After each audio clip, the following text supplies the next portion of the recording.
नमस्कार, मराठी मीडियम या आपल्या यूट्यूब चॅनलमध्ये सर्वांचं स्वागत आहे. तर आजचे टॉपिक आहेत दिस, दॅट, डीज आणि दोज. तर हे जे वर्ड आहेत तर ते कुठे वापरायचे हे आज आपण पाहणार आहोत. तर पहिला जो आहे तो आहे दिस. दिस याचा मीनिंग आहे, मराठीतून मीनिंग आहे हा, ही, हे. काय आहे? हा, ही, हे. आणि दॅटचं मीनिंग आहे ते, त्या, ती. आणि त्यांच्याच खाली आपण लिहिलेलं आहे near, singular, near and singular असं लिहिलेलं आहे. आणि त्याच्या खाली लिहिलेलं आहे फार आणि सिंग्युलर. आणि हे जे आहे सिंग्युलर नाउन ही जर कन्सेप्ट तुम्हाला माहिती करायची असेल तर आपल्याला डिस्क्रिप्शनमध्ये नाउनच्या रिलेटेड व्हिडिओज दिलेले आहेत, त्यामध्ये तुम्ही नक्की पाहायची आहे. तर पहिल्यांदा आपण वन बाय वन पाहणार आहोत प्रत्येक वर्ड. तर हे जे वर्ड आहेत 4 वर्ड, तर हे कधी वापरायचे आहेत? तर एखादा पर्सन, एखादा व्यक्ती असेल, एखादी जागा असेल, एखादी प्लेस असेल, एखादं ॲनिमल असेल किंवा एखादी गोष्ट असेल, तर याच्याबद्दल आपल्याला बोलायचं असेल तर आपण नियर आणि फार तर या 2 शब्दांचा वापर करतो. जसं की फॉर एक्झाम्पल पाहिलं आपण तर this is a ball, this is my friend, this is a pet. तर यासाठी ह्या गोष्टी दाखवण्यासाठी आपण काय करतो तर दिस, दॅट, डीज आणि दोज या गोष्टींचा वापर करतो. तर पहिल्यांदा जर पाहिलं आपण दिस, तर दिस म्हणजे जवळची एखादी गोष्ट जर आपल्याला पाहायची असेल किंवा दाखवायची असेल तर त्यावेळी आपण यूज करणार आहोत दिस. जसं की for example this is a pen, this is a pen. तर तोच जर पेन थोडासा लांब दिलेला असेल तर आपण त्याला काय म्हणणार आहोत? That is a pen. तर हा एकच पेन आहे, त्याच्यामुळे आपण त्यासाठी दिस आणि दॅट हे जे शब्द आहेत तर ते वापरतो. ते आहे दीज आणि दोज. याचा जो अर्थ आहे हे आणि ह्या. तर नियर आणि प्लुरल. आता इथं सिंग्युलर म्हणजे एक वचन आणि प्लुरल म्हणजे अनेक वचन. सिंग्युलर म्हणजे एक वचनीमध्ये एकच पेन दिलेला असेल त्यावेळेस आपण दीज आणि दॅट तर हे 2 शब्द वापरणार आहोत, हे 2 वर्ड्स वापरणार आहोत.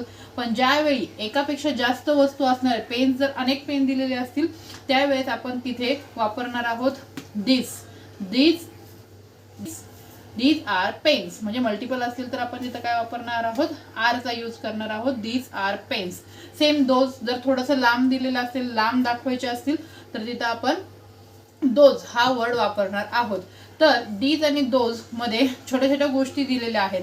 तुम्ही हा व्हिडिओ जो आहे तो शेवटपर्यंत पाहिला तर तुम्हाला याच्यामधले बारकावे लक्षात घेऊन ती कन्सेप्ट समजणार आहे.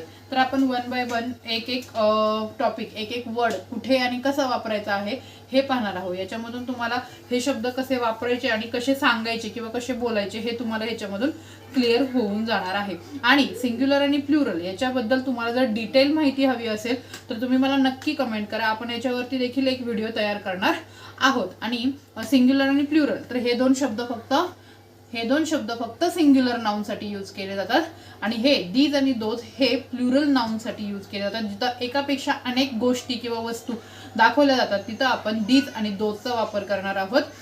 जिथं नियर आणि फार, जवळ आणि लांबच्या गोष्टी, जवळच्या गोष्टी दाखवण्यासाठी दीज आणि लांबच्या गोष्टी दाखवण्यासाठी फार. सेम जर आपण सिंग्युलर नाउन यूज करतोय म्हणजे एकच गोष्टीसाठी आपण बोलत असू त्यावेळी आपण दिस आणि दॅट, जवळच्या वस्तूंसाठी दिस आणि लांबच्या वस्तूंसाठी फार तर हे यूज करणार आहोत. हे तुम्हाला समजलंच असेल पण आपण एक्झाम्पल पाहून अजून ते क्लिअर करण्याचा प्रयत्न करणार आहोत. तर ते आपण पाहूया. आपण पाहणार आहोत दिस. दिसचा अर्थ आहे हा, ही, हे.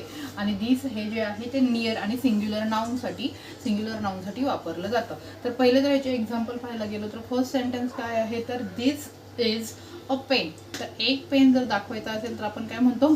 दिस इज पेन. हा माझ्या हातामध्ये आहे, माझ्या जवळ आहे, सो मी याला डायरेक्टली म्हणू शकतो की दिस इज पेन. सेम जर माझ्याकडे आहे ऑनियन आहे, आता इथे यूज केलेला आहे मी पेनच्या आधी. त्यानंतर मी सेकंड वापरणार आहे दिस इज अन ऑनियन. माझ्याकडे काय आहे? एक ऑनियन आहे, हे कांदा आहे, हा कांदा आहे, so this is an onion. त्यानंतर जर माझ्याकडे एखादा खडू असेल तर मी काय म्हणणार आहे? दिस इज चॉक. काय म्हणणार आहे? दिस इज चॉक. ओके. तर अशा पद्धतीने जवळच्या गोष्टी दाखवण्यासाठी आपण दिसचा वापर करणार आहोत. पण जर तुम्ही ह्या लेटर्समध्ये किंवा ह्या सेंटेन्समध्ये जर एक गोष्टीचं ऑब्झर्वेशन केलं तर प्रत्येक ठिकाणी तुम्हाला या वाक्यामध्ये ज्या वेळेस आपण काय करतो आहे तर पेन, ऑनियन, चॉक हे नाम किंवा हे जे नाउन यूज करतोय त्याच्या आधी ए, ॲन आणि इथे काहीच यूज केलेलं नाही. तर आपल्याला आर्टिकल्स ए अँड द हे जे काय आहेत आर्टिकल्स, तर आर्टिकल्स कधी वापरायचे आणि कधी वापरायचे नाहीत, तर आपण आर्टिकलच्या रिलेटेड ही एक व्हिडिओ तयार केलेली आहे, तर ती तुम्ही डिस्क्रिप्शनमध्ये नक्की पाहायची आहे. त्याचबरोबर या सेंटेन्समध्ये प्रत्येक ठिकाणी इज इज इज दिलेलं आहे. ज्यावेळी आपल्याला नाऊन सेंटेन्समध्ये नाऊन आलेलं असेल तर त्यावेळेस एका नाऊनसाठी आपण इज हे काय करणार आहे तिथं यूज करणार आहेत. म्हणजे सिंग्युलर नाऊन यूज झालेला आहे, त्याच्यामुळे इथे आहे दिस इज अ पेन, म्हणजे हा पेन आहे. तर याच्यासाठी म्हणजे प्रेझेंट टेन्स हे नंतर तुम्हाला आपण एक 1 बाय 1 घेणारच आहोत सगळे ग्रामर्सचे टॉपिक, त्याच्यामध्ये तुम्हाला सगळ्या गोष्टी क्लिअर होऊन जातील. ज्यावेळेस आपण वर्तमान काळामध्ये बोलत असतो त्यावेळेस आपण इजचा वापर करतो. सेम जर आपण एखाद्या गोष्टीबद्दल बोलत असतो त्यावेळेस आपण काय करणार आहोत, इज वापरणार आहोत. जसं की दिस इज पेन. सेम तुम्ही असे भरपूर एक्झाम्पल सांगू शकता. दिस इज एखादी तुम्हाला फ्रेंडची तुम्ही इंट्रोडक्शन देत असता त्यावेळेस तुम्ही ओळख करून देत असता. This is my friend, this is my friend Priya, this is my friend Sunita. So that is the sentence you have to create. Okay, तर अशा भरपूर गोष्टी आहेत की तुम्ही इंट्रोड्यूस करू शकता दिस याच्यावरून. तर दिस ही कन्सेप्ट तुम्हाला समजली असेल. दॅट सेम हे जे आहे ते तुम्हाला लांब, तर लांबच्या गोष्टी दाखवण्यासाठी तुम्ही काय करणार आहे, दॅट यूज करणार आहोत. तर आपण हे समजून घेऊयात. त्यानंतर दिस. आता तुम्ही शेवटी जर बघाल तर चॉकला मी कोणतंही आर्टिकल वापरलेलं नाहीये. तर का वापरलेलं नाहीये आपण आर्टिकल, तर सेम आर्टिकल या टॉपिकमध्ये तुम्ही चेक करायचं आहे. तरी पण मी तुम्हाला इथे बेसिक सांगून देते की चॉक हे जे नाऊन आहे तर हे एक मटेरियल म्हणजे एखादा पदार्थ आहे. चॉक हा एक पदार्थ आहे जो एक पार्टिकल्सवरून तयार केला जातो. त्यामुळे हा पदार्थ असल्यामुळे हा काय आहे, अनकाउंटेबल आहे, त्याची मोजमाप करता येत नाही. त्यामुळे आपण त्याच्या आधी कोणतंही आर्टिकल वापरत नाही. हा एक आर्टिकलचा रूल आहे. तर हे तुम्हाला पूर्ण डिटेल आर्टिकल्स ह्याच्यामध्ये मिळून जाईल. तर अशा पद्धतीने तुम्ही काय करायचं आहे, हे ज्या गोष्टी आहेत हे जर दिस आणि दॅटच्या कन्सेप्ट लक्षात ठेवायच्या आहेत.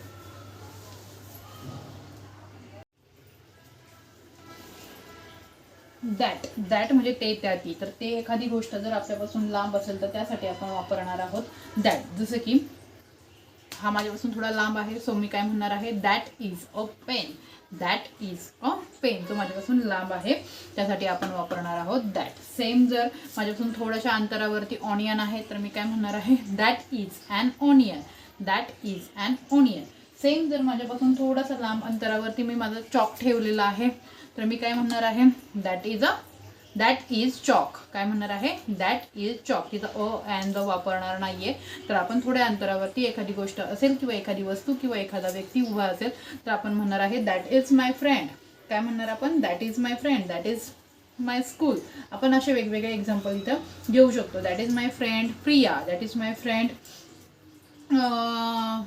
सीता. तर ती माझ्यापासून काय आहे, लांब उभी आहे, तर त्यावेळी आपण यूज करणार आहे दॅट. आणि तेच जर माझ्या जवळ, this is my friend Priya, this is my cousin, this is my sister, तर असं आपण सांगू शकतो. तर तसं जर लांब असेल तर आपण दॅट आणि दिस हे सिंग्युलरसाठी एखादी वस्तू एकच गोष्ट दाखवायची असेल त्यावेळेस आपण दिस आणि दॅट याचा वापर करणार आहोत. नेक्स्ट टॉपिक आपण बघणार आहोत दीज आणि दोज, जो अनेक वचनी अनेक गोष्टींसाठी आपण पाहणार आहोत, त्याची एक्झाम्पल पाहणार आहोत, म्हणजे तुम्हाला ते क्लिअर होऊन जाईल. नेक्स्ट आपण पाहणार आहोत दीज आणि दोज. तर दीज कधी वापरायचं, ज्यावेळेस एखादी जवळची आणि अनेक गोष्टी असतील, प्लुरल गोष्टी असतील, त्यावेळेस आपण काय वापरणार आहे, दीज वापरणार आहे. जसं की माझ्या हातामध्ये किती पेन्स आहेत, 3. एक नाही तर काय किती आहेत, 3. तर त्यावेळी आपण काय वापरणार आहे, दीज आर पेन्स.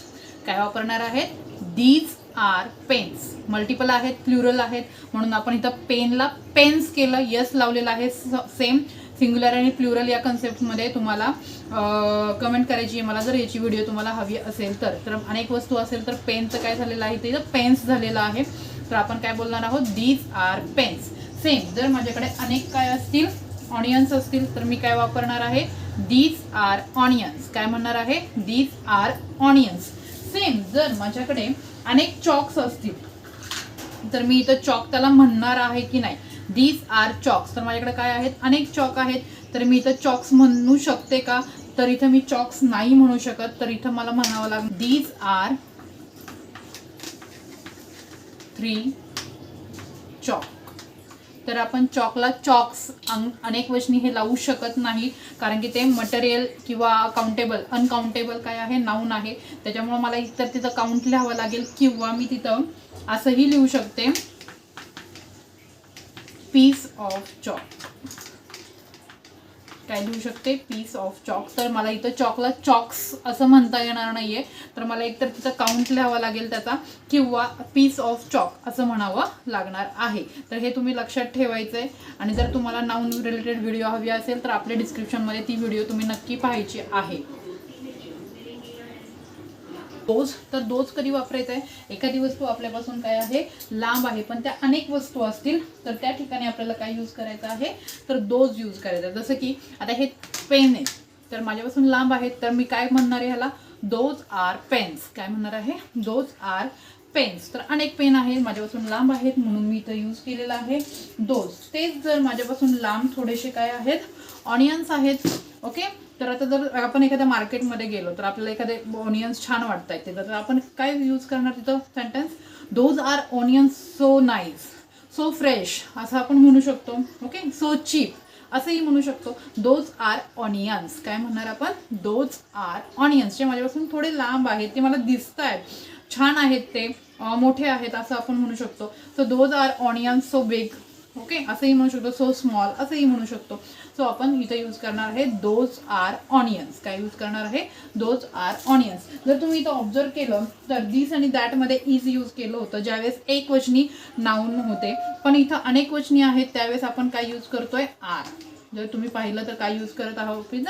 आर. जर अनेक वचनी असतील तर आपण इथं अनेक वचनी काय यूज करणार आहे? आहेत. आहेत. ओके. त्यासाठी आपण आर यूज करणार आहे. नंतर दोज आर 3 चॉक. ओके. तर दोज म्हणणार आहोत आपण चॉकसाठी, कारण की ते मी तुम्हाला ऑलरेडी सांगितलंय की दोज आर 3 चॉक्स. काय म्हणणार आहे? दोज आर 3 चॉक्स, किंवा आपण those are piece of chalk असंही म्हणू शकतो, कारण की हे काय आहे? अनकाउंटेबल काय आहे? नाउन आहे, त्यासाठी. सेम जर आता माझ्याकडे स्पून असतील तर आता मला तुम्ही सांगा. जर आता हे मी दाखवते तर ह्याच्यासाठी तुम्ही काय सांगाल? मला थोडा विचार करा आणि सांगा. तर याच्यासाठी काय सांगाल? दिस सांगाल की दोज सांगाल? तर काय आहे हे? दिस. दिस सांगाल की दोज सांगाल? दिस. ह्या 4 मधलं काय सांगाल तुम्ही? तर काय सांगणार आहात तुम्ही इथं? तर दीज आर स्पून्स. काय सांगणार आहात? These R spoons. सेम जर मी हे असे सगळे ठेवले, माझ्यापासून थोडे लांब ठेवले, तर काय बोलणार आहोत आपण इथं? Those are spoons. काय बोलणार आहोत? Those are spoons. तुम्ही थोडासा विचार केला का की इथं आपण आर्टिकल्स वापरलेले नाहीये, पेन किंवा ऑनियन किंवा चॉकला? तर का नाही वापरले हे सुद्धा तुम्ही आर्टिकल्सच्या व्हिडिओमध्ये पाहायचंय, की आपण अनेक वचनी ज्यावेळेस एखादं नाउन असेल तर त्यावेळेस तिथं आर्टिकल आपण का वापरत नाही. तर हे तुम्हाला छोट्या छोट्या गोष्टी आहेत. सेंटेन्स खूप छोटा आहे, पण त्याच्यामध्ये आर्टिकल्स वापरणं किंवा सिंग्युलर प्लुरल किंवा इज आर या गोष्टी वापरणं ह्या छोट्या छोट्या सेंटेन्समध्येच तुम्हाला शिकता येणार आहेत. जर तुमच्या कन्सेप्ट इथे क्लिअर झाला तर तुम्हाला मोठ्या मोठ्या वाक्यामध्ये अडचण येणार नाहीये. तर those are pens, those are onions. Okay. तर इथं आपण काय वापरलेलं नाहीये? आर्टिकल वापरलेलं नाहीये. ते का वापरलेलं नाही आणि आर्टिकल कुठे वापरायचे नाही हे देखील आपल्या व्हिडिओमध्ये तुम्ही पाहू शकता. तर हे तुमची कन्सेप्ट जे आहे ते तिथं क्लिअर होऊन जातील. तर मी तुम्हाला इथं पण सांगते की ज्यावेळेस आपलं एखादं नाउन प्लुरल असेल त्यावेळेस आपण आर्टिकल्स तिथं यूज करत नाही. आर्टिकल्स ए आणि एन हे जे काही आहे ते प्लुरलच्या ठिकाणी यूज करत नाही. त्याच्यासाठी एखादी स्पेसिफिक कंडिशन लागते, त्याच वेळेस आपण काय करू शकतो? अ आणि एन तिथं यूज करू शकतो. तर हे तुम्ही नक्की डिटेलमध्ये आपल्या व्हिडिओमध्ये पाहायचे आहे. तर आता मला वाटते तुम्हाला दीज आणि दोज ही कन्सेप्ट समजली असेल. तर मी तुम्हाला एक एक्सरसाइज देणार आहे. त्या एक्सरसाइजचे मला क्वेश्चन आन्सर, जर तुम्हाला ही कन्सेप्ट समजली असेल तर त्याचे आन्सर तुम्ही मला इझिली देऊ शकता. तर ती तुम्ही नक्की सोडवायची आहे. तर हे एक्सरसाइजवरचे क्वेश्चन आहेत. फक्त 4 क्वेश्चन्स मी तुम्हाला इथं दिलेले आहे. तर तुम्हाला हे तिन्ही क्वेश्चन्स सेंटेन्समधून समजतील की त्याचं काय यूज करायचं आहे. लास्टचा क्वेश्चन जो आहे, is dash dash pen yours. तर मी इथं पेन ठेवलेला आहे आणि मी क्वेश्चन करते, is dash dash pen yours. हा तुझा पेन आहे का? तर इथं काय येईल हे मला नक्की कमेंट करा.